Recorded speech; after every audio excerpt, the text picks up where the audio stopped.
Okay, hello everyone. Um, Let me start the recorded lecture on the lecture number 9 or number 8, on religious belief in Indonesia, or you might say on the managing religious diversity in the Indonesian society. This is part of the course Indonesian Value and Ideologies, and the lecture will be last about half an hour or maybe more. And I will talking on the topic the way the religious society, or how the way religion, the place and the dynamic and the configuration of religion within the Indonesian society has emerged from time to time. Let me start with some topic that we're going to discuss. First, that is kind of call it the political of religion. It's relate with the way the state, the government treat or take a place of religion within the wider context of the Indonesian government or the Indonesian constitution. In Indonesia, there is at the moment 6 recognized, state recognized religion. So it's actually have a lot of meaning. So simply, officially, in Indonesia, there is a 6 religion. First is Islam. The second one was the Catholic, the Protestant. They divide Christianity into Protestant and Catholic, and then Hinduism, Buddhism, and the last one is Confucianism. You're not familiar with Confucianism? It's some kind of the Chinese way of life. That Indonesia is recognized as a religion.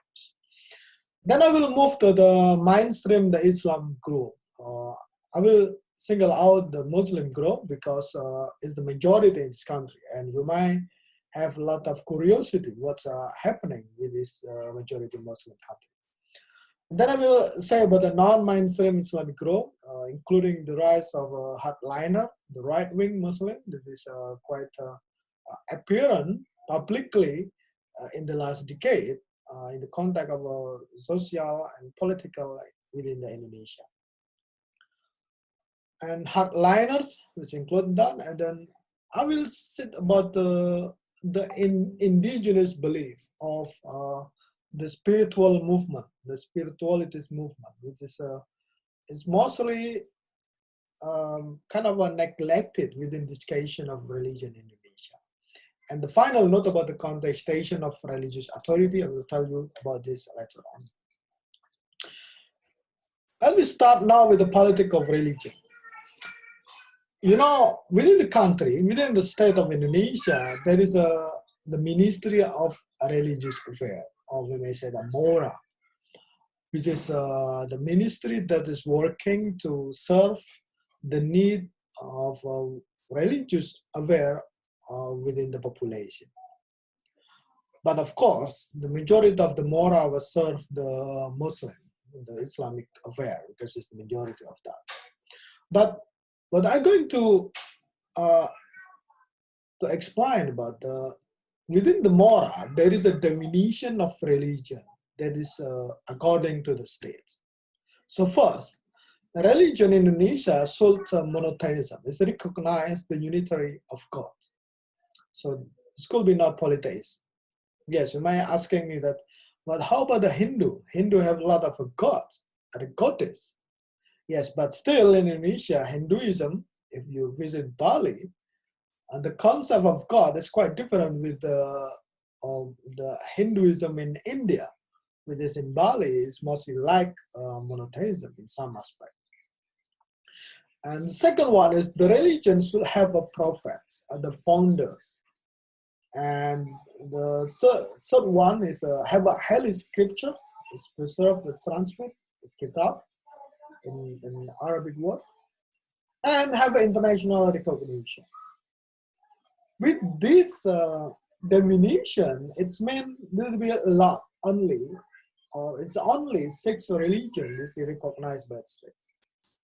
And then left out about the 250 denomination as an unrecognized as religion, because officially or legally they have no right to be religion. Mostly because maybe they don't have the prophet or the founder of the religion. They don't have a very holy scriptures like the Quran or the Bible or the Torah, or I don't know, it's other religion have it. So, and what is difficult is have an international recognition. So if that kind of a belief is indigenous or in modern time it's founded, but have no international recognition, it's not in outside Indonesia, it's not recognized as a religion. So it will be no chance that kind of that to be recognized as a religion. So what I mean of political religion is that to acknowledge only 6 religions. So what impact? It's related with the way the government serve the population. It's mean the way the Ministry of Religious Affairs working. So it's, in other words, the ministry is only work to serve only 6 religions. So it's mean giving subsidies, giving kind of an office in the of a special office to work for them and all of them. For example, for the majority Muslim, the Ministry of Religious Affairs, they have a KUA or Office of literally mean Office of Religious Affairs. Is based in a district, a small one, and working in the village. The office is actually at the moment is working to help Muslim to do with their marriage. So if you are Muslim, some students here are Muslim, and if you're going to marry, you're going to KUA, the office of religion, which is kind of office that is working for the majority. And the more, of course, there's also the religious education, like the Islamic states. I mean, not Islamic state, but Islamic university that is owned by the state. But in Bali, for example, you might find the state university, that's a Hindu state university too. And I think in other region in the eastern part of Indonesia, there is also a state university or Christian state university or like a Catholic state university. So that is demographic, that's majority as Muslim. This is the last census in 2010. And Muslim was comprised about 87.2%. And the Protestant Christianity is 7%, Catholic below 3%, Hinduism only 1.7%, and Buddhism 0.7%, and Confucianism is a very small one, and other religions not answered. So mostly in the census, Indonesians tend to answer the religion because the way the religion is very kind of a part of their culture or part of their tradition. So it's unusual to say have no religion or all the religion. And obviously at the time, you have to choose among the 6 religions you belong to, which one. And this other impact of the politics of religion. So each religion, I mean, should have official religious association in which the state will deal with this kind of association if there is a problem in the religious life. So like for Islam, there's a Majelis Ulama Indonesia, the Council of the Indonesian Ulama. And for the Protestant group, there is a Persekutuan Gereja-Gereja di Indonesia, the Council of Churches in Indonesia. And for the Catholic, there is a Konferensi Wali Gereja Indonesia, the Bishop Conference of Indonesia, Hindu Dharma Indonesia, Indonesian Hinduism Society, and Walubis, Perwakilan Umat Buddha Indonesia, representative of Indonesian Buddhism. So that kind of association is working first with the population, of course, with their elders, with their followers, but importantly, is dealing with the state. So the politics of religions mean religion is becoming part of the government policy, the way to deal with that. And this kind of a demographic composition, you may see here the And the Javanese, the majority was the total Javanese is 94 million something, but 92 million are Muslim, and the Christian is only 2.4 million. But you might see here, like in Balinese, Muslim is only 100,000, while the majority Hindus, from about almost 4 million people, 3.7 million are Hinduism. So they follow Hinduism. Also, quite similar in Dayak, with the total population is kind of 3 million, but 2 million are Christian. So like a Chinese, the Chinese is below 3 million people in Indonesia, and the majority was a Buddhist, and another big part was Christian, and only 100,000 Muslim, and other Confucianism is 94%. So it's meant, in some aspect, the religious adherents, the follower of religion in Indonesia can be divided into the related with the ethnic group, which is like the Javanese, which is the majority. They are Muslim, and that's why that's Indonesian in general kind of religion. Okay, I will move to the topic of mainstream Islam. So I'm not sure, but I will tell you a bit about the big group within the Muslim world. So in Islam, there is two big sects, kind of bahasa Indonesia kind of aliran, which is one is a Sunni, the other one was Shi'i or Shia. The Sunni, if you in general, in the Muslim world, the Sunni is kind of Saudi Arabia, that's led mostly by the Saudi Arabia, Turkey, Southeast Asia, with this majority. And the Shi'i is might be represented by the Iranian Muslim.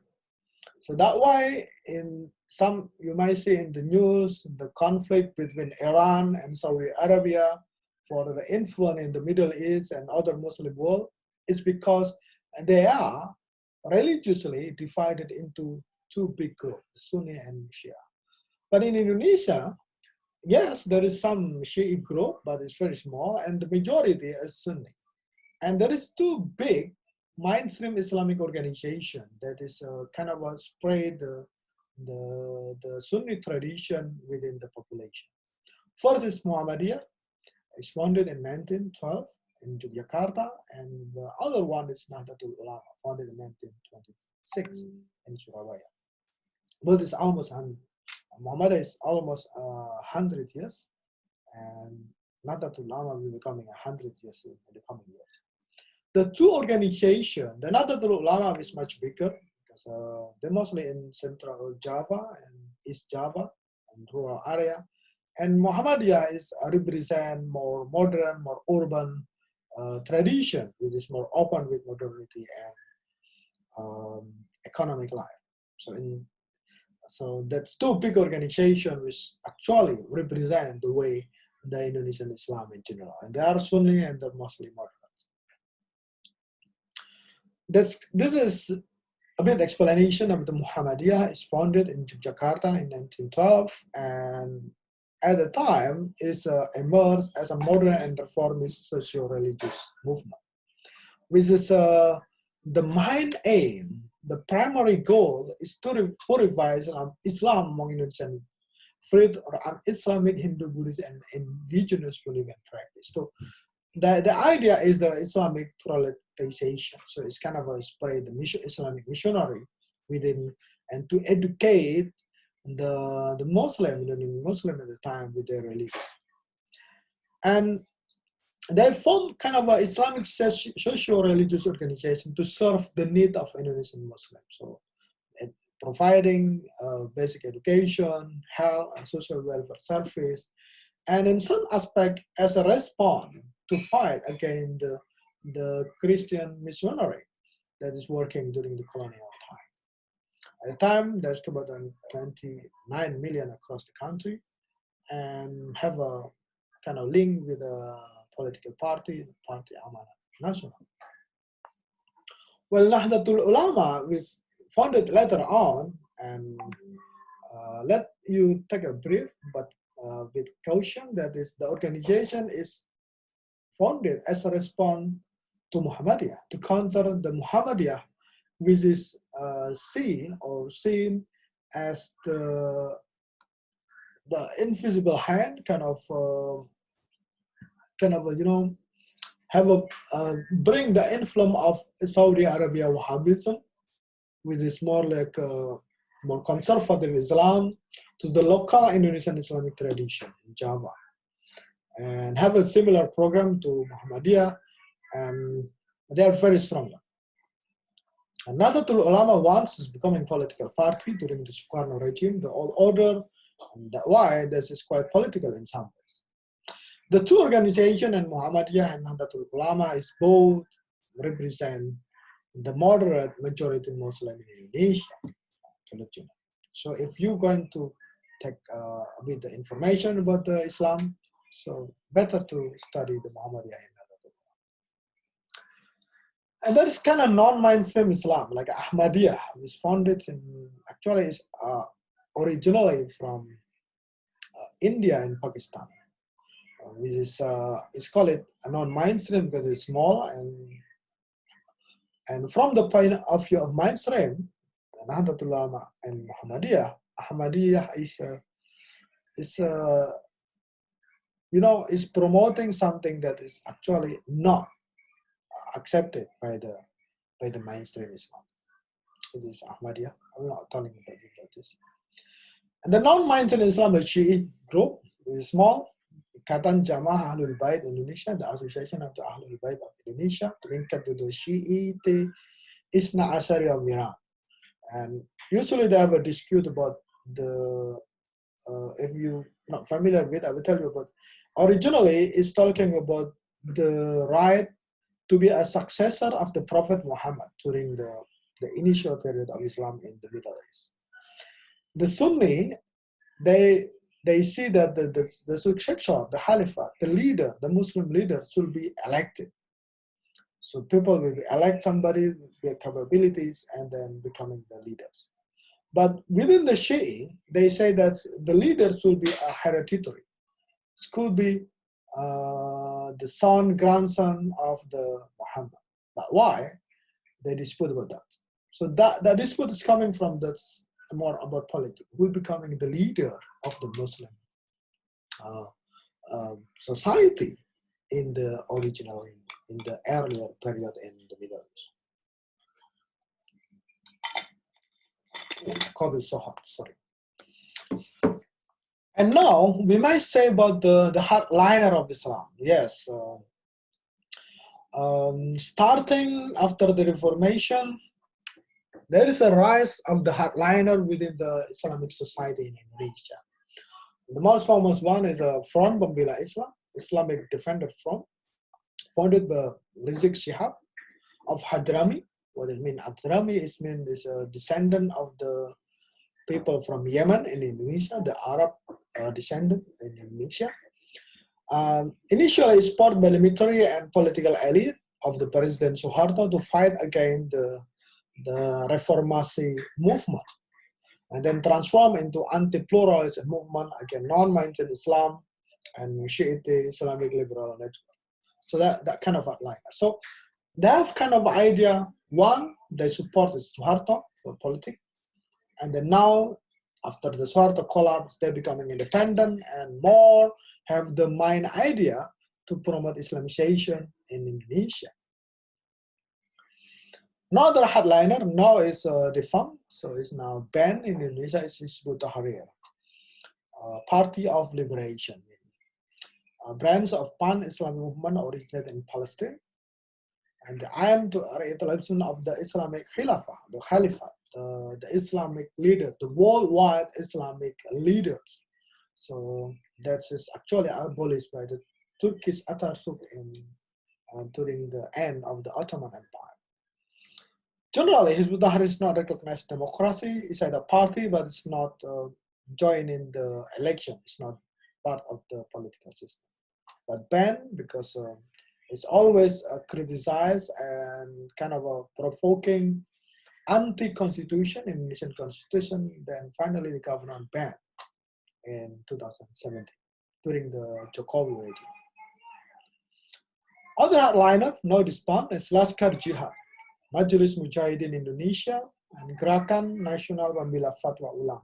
This is mostly, they are very active to promote Islam and make it Islam mainstream in the public sphere of Indonesia. That is the main idea.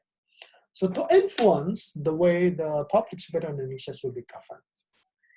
The idea is that. The organization is actually small, but they're very focal. Very focal, and you know, they kind of die hard with a lot, people with a very strong will, and they're very aware of the political dimension. So during the last election in 2019 and before actually, this hardliner group is very active to join in on promoting the Islamic Party or some leaders like a Prabowo, which have a lot of support from this group, and against the Jokowi that is represent more pluralistic and more liberal agenda, non-Islamic like Prabowo. So that's why, in some aspect, they are very physical, actually in public.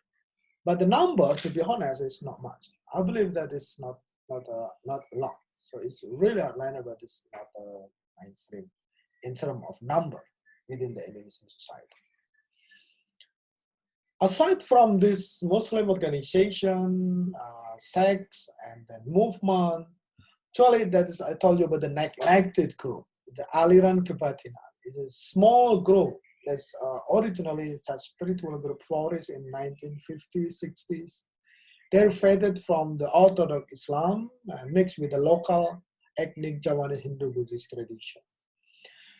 Good news, in 2018, the Constitution Court agreed to recognize this group as a religion, to put in the citizen ID. So it's for the Indonesian students should be like the Indonesian citizenship ID, which is usually they asking about the religion.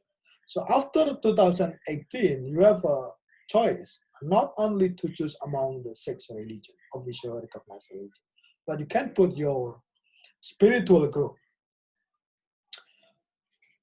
So they represent mostly during the politics of religionization of Indonesia. The number is kind of a Sunda Wiwitan. I'm not going just to let you know about this. In West Java, mostly it's mixed between Islam, Hindu, and some, animistic Sundanese tradition. Now they will be threatened against the growing conservatism in Indonesia. This is kind of repressed a lot. Other group like a Dayak Kaharingan in Kalimantan mostly. In Malaysia, there is called it a Masyarakat Asli.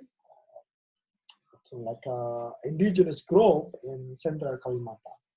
The Kaharingan mean the meaning of life. The belief system include the concept of supreme deity. So far, Kaharingan is recognized by a state as a form of Hinduism, but actually not. And after this time, 2018, they try to, not link it, dealing with mainstream Hinduism that is in Indonesia, represented by the Balinese group in Bali. Other more modern is Subud, Susilo Budi Dharma. It's a spiritual movement founded by the Muhammad Sumo Hadi Wijoyo in 1920. It's quite new. It's kind of actually promoting like a spiritual ideas, spiritual movement, and feeling surrender to the trust and sincerity of it. What important is the Subud is have a lot of brands worldwide. There's kind of a brand in Sydney, in New York, even in London. When I was living in London, I met some people which was following Subud. Some is coming from Central Java, but also from the white people, or the European, that is follow Subud. Other group is Sapta Dharma. It's mixed between the Sufism, Hinduism, and Kundalini, and Sumara, another group. Okay, so I will move to the final part of the lecture, of the consultation of religious authority. So the recent one, that's kind of a, in Indonesia, we're facing actually after the Reformasi, with the democratization, with this more freedom in speech, freedom of religion, and freedom for ideas, is also open for the freedom of religion. It's mean the religious authority, the emergence of many religious authority within the Indonesian Muslim society. But before that, you have to be familiar first. In Indonesia, there's kind of a legacies of religious competition since the antiquity. In the earlier lecture, I told you about the way Hinduism coming first in the archipelage, then followed by the Buddhism, and then Islam, and finally Christianity tried to involve in the religious competition in the archipelage. Which is mean the constitution competition is actually part of the original landscape of the religious life within the society.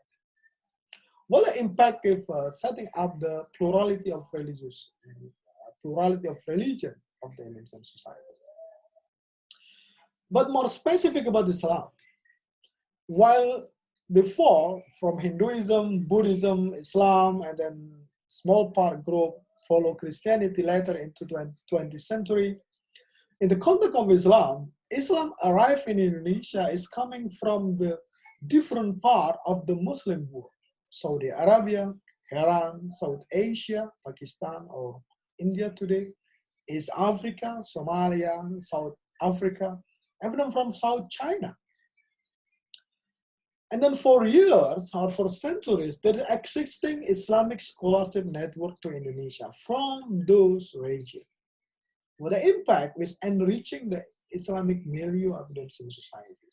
Or in different world, within the Islam itself, there's kind of a competition of religious sect, religious ideas, and growth within the Indonesian society. I'll give you some example in the context of modern day. There is a good example about it's a new book from Kritika Faragur. One of the excerpt is published in Guardian. That is, you might, if you're familiar, if you're interested, you might searching in Google about the article about how Saudi Arabia's religious project transformed Indonesia. Saudi Arabia was after they found oil and becoming rich. Well, the impact is they have kind of a the project, the goal to becoming the leader of the Muslim world. And for started in 70s, they opened project to provide a lot of scholarship for the young Muslim around the world, including from Indonesia, to study Islam in Saudi Arabia. And finally, coming home and kept support from the Saudi government to spread the Saudi version of Islam, which in some ways is more conservative and more literal and more hardliner in some aspect about Islam. The project then, Islam is Indonesian Islam, which is before this more moderate and more tolerant, more open, becoming more strict, becoming more conservative. And within Indonesia itself, this growing influence was combined or then becoming more, more accepted with the rise of the Muslim middle class or Muslim middle class. It started in 90s after the Indonesia's economy is getting better during the Suharto regime. The number of Muslim, of course, is majority, but the number of educated Muslim is increased and economically prosperous, and they are religiously devoted. So this Muslim middle class, then kind of they're very, very, very curious and very hunger to learn about their religion. They're not only satisfied with the traditional explanation from their local ulama, local imam, or from the mainstream Muhammadiyah and Nahdlatul Ulama organization. This Muslim middle class then becoming a recipient of the Saudi Arabia religious project. This is more conservative and more strict version of Islam.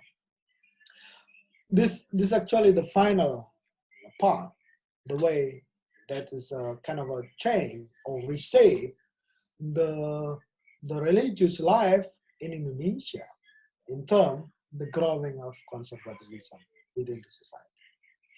Okay, I think that's all for the lecture. And if you have a question, just email me. And we still have one lecture for the next week. Okay, for everybody, thank you. Bye-bye.